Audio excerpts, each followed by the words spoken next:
What's going on, Legionnaires, and welcome back to Comic Breakdown. If you guys are new to the channel, please do me a favor and hit that sub button, hit that notification bell, make sure you don't miss any of the content we have coming out. We're dropping DC, we're dropping Marvel, we're dropping indie comics all throughout the week. Now, for this video, we're going to be jumping into SCOTT SNYDER's Nocterra issue number 3 coming out of Image Comics. Now, if you haven't been keeping up with this line, don't worry, I got you. Go ahead and check out the playlist in the description as well as the top of this video. It's going to get you completely caught up on everything going on in this line. Now, this is written by SCOTT SNYDER. The art is by Tony Daniel, and colors is Tomeu Mori. And with that being said, let's dive into this breakdown. Alright guys, so this story, it picks us up in the past. It's showing us the early days of this infection, of this virus spreading to all of mankind, to every animal it touches. And Val and M, on the TV, they're watching a news report from a doctor, and they're letting them know that there are lines of those showing early signs of infection stretching half a mile outside Denver General. And no one truly really understands what this is. But the doctor, he lets us know that this shade infection, what the news is calling,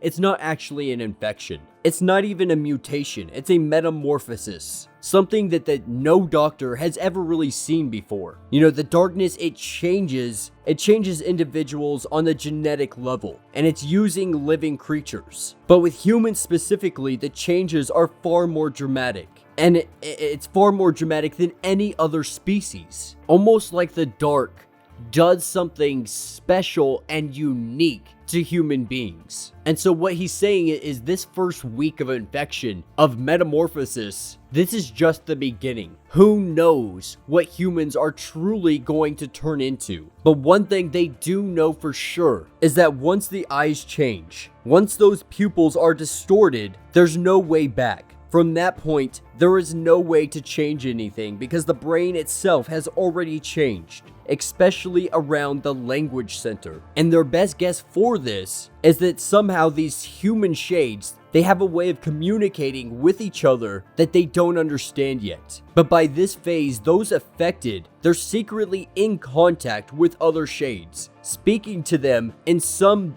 way they can't yet decipher. Now this is when Val and M, they hear some rattling on the door. And this rattling, it's coming from the other side because their parents are locked inside. And they're begging, they're pleading to get out. And the news continues and lets them know, so whatever you do, do not trust anybody whose eyes have changed or anything that they're saying to you, because by this point your loved ones, they aren't your loved ones anymore, and their allegiance is now to the darkness. Now Val, she knows at this point that her parents have turned. She has seen their eyes, she knows, but M, he's naive to this. He wants to believe that his parents are alright, that they're gonna be safe, that they're gonna be able to come back from this. And he tells them to step back from the door. To step back from the door, go to the bottom of the stairs so he can see their eyes. And when he opens the door, all they see is 2 pairs of bright red eyes staring back at them. You know, their parents were telling them that they loved them, that they cared for them, but what they didn't know is that they were never talking to them. And so what all of this is letting us know is that shades can communicate within one another. They have a way of communicating that we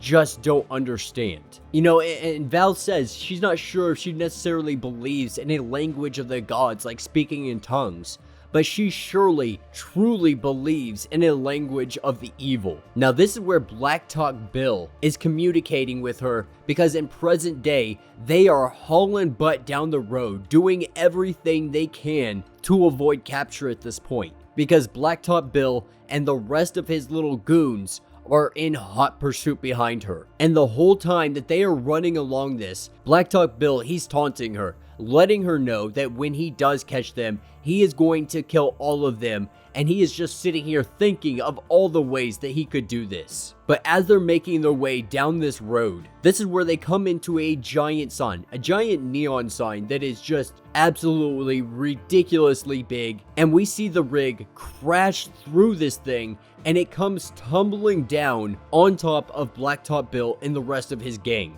And then we see a giant explosion, an eruption from this sign. Because Val, her and some others, they decided, it would be a good idea to set up a kind of booby trap. Back in the day, seaports had these traps, had setups that only locals would be able to know where they are. And that's exactly what this is. This neon sign, it had explosives tied around the hip. And so when they go off, it was essentially a cherry bomb exploding. But it doesn't stop Blacktop Bill. A few of the vehicles, they're able to make it through, and they are still trying to chase her down. And so this is where she drops her constellations, drops road spikes all over the ground. But it doesn't stop Blacktop Bill. And as he's maneuvering past all of these spikes, he has this kind of crossbow harpoon come out of his car. And as he inches closer and closer, he shoots his harpoons. He shoots them, and it hits directly onto the semi-truck. Now these harpoons, them making their way into the truck, it starts siphoning off all of the truck's energy, the electricity. And so it's slowing the truck down, and eventually they're gonna stop. If they don't get those harpoons off, it's going to drain the truck completely. Now in the back of the truck, we have the old man and the daughter, the people that have been transported, and the individual that Blacktop Bill has been hunting down. Now he kind of says his goodbyes to his granddaughter. He knows this is all his fault. He knows Blacktop Bill is trying to get him, and he gives her a notebook with everything that's going to be able to help them in the future, bring about the new sun, bring about a new humanity, and hopefully get rid of all of these shades. And so we see him do something ridiculously reckless. He opens up the back hatch, and he tells Blacktop Bill, if you want me, come and get me. I'm sitting right here. Let's do this thing. And he pulls out a pistol, and he starts blasting at Blacktop Bill. But these bullets, they just ricochet off of his car, and we see a harpoon go straight through the chest of the old man, impaling him, and we see him ripped from the back of the semi-truck. And Blacktop Bill, he goes to shoot yet another harpoon, targeting the granddaughter, trying to grab her, but Val is there to grab her and pull her out of the way just in time. And this is where she tells M to literally just drop everything that we have, because we need to be able to make our escape. And this stops Blacktop Bill, but he did catch one of them. He has the old man, and he goes up to him, and Blacktop Bill, he's like, it's great to see you, Doc, because he knows him, because Doc, is the one that turned Blacktop Bill into what he is. They experimented on him, and he tells Blacktop Bill that he gave them a fake notebook, and that he has the real one, and he could have it, he could take it, as long as he leaves his granddaughter alone, to let them live. And he lets Doc know, I'm not gonna kill her. You're gonna kill her. When you turn into a shade and I'm able to tell you what to do, you're going to be the one who takes her life. Now this is where it picks us up at mile marker 415 of this journey. They drove about another 100 miles, going on back roads to try to stay clear of Blacktop Bill. And now they're in the hills outside of the fallen outpost of Tipton, holding up in what they call the Cavern of Hands. And it's just kind of been a spot that everybody has been able to come to and find refuge. A place that is well lit, and it gives them the necessary protection, at least for the night. And this is where Val, she has a conversation with Bailey, the granddaughter. And she tells her, I just want to say sorry. I want to say sorry for what happened to your grandfather. Now, she's not extremely heartbroken over this because she only met him recently, a month ago to be exact. The outpost they lived at, her and her parents, they were taken down by the human shades. Ended up hiding in the woods, and